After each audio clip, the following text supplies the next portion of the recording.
Baik Ustaz, kalau ada orang kebetulan punya kelebihan di hadapan saya, jabatannya lebih bagus, fisiknya lebih sempurna, secara materi lebih mapan, lebih pintar, apa yang saya harus lakukan? Renungi hadis Nabi SAW yang berbunyi, manusia 4 tingkatan.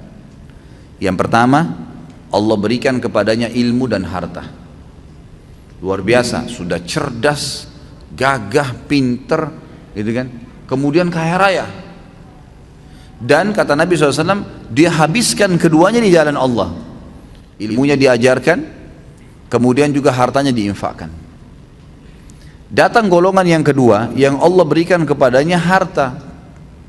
Diberikan ilmu tanpa harta. Berilmu, faham ilmu agama, tapi keadaan ekonominya biasa. Dia lihat orang yang punya kelebihan nih, apa yang dia lakukan? Dia mengatakan, ya Allah, kalau engkau memberikan kepadaku seperti kau berikan kepada dia, aku akan lakukan seperti dia atau bahkan lebih. Kata Nabi SAW, fahuma fi ajri sawa, dua-duanya akan sama pahalanya.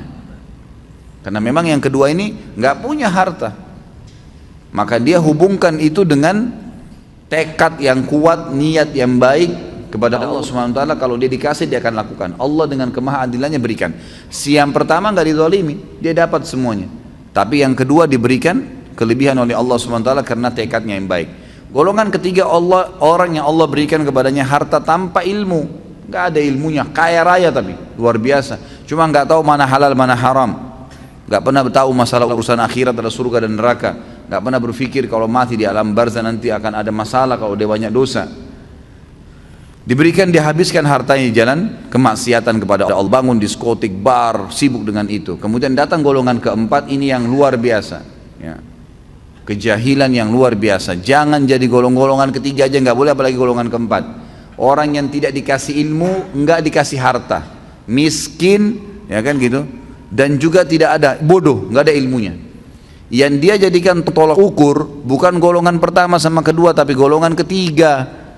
Orang kaya raya yang bangun hotel sana sini banyak kemaksiatannya, diskotik dan seterusnya. Orang-orang yang banyak tiap hari bermaksiat kepada Allah SWT, lalu dia bilang, kalau saya punya harta seperti dia, saya akan buat yang sama.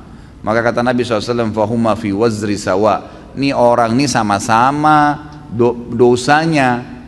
Rugi nggak kira-kira? Udah miskin di pinggir jalan, rumahnya sudah gubuk, nggak ada ilmunya, bodoh. Kemudian di sebelah gubuknya ada orang bangun hotel atau diskotik, keluar pakai mobil Mercy, tiap hari mabuk, berzina, gonta-ganti pasangan. Lalu dia bilang, coba saya kaya seperti dia, saya akan buat sama. Lalu kita yang di gubuk itu sudah susah hidupnya, dikasih dosa yang sama dengan dia, kita nggak lakukan, padahal tekadnya maunya seperti itu.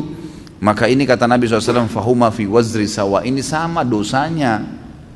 Jadi selalu jadi tolok ukur orang yang berprestasi dan baik. Allah berikan kebaikan-kebaikan padanya, lalu dia habiskan di jalan Allah.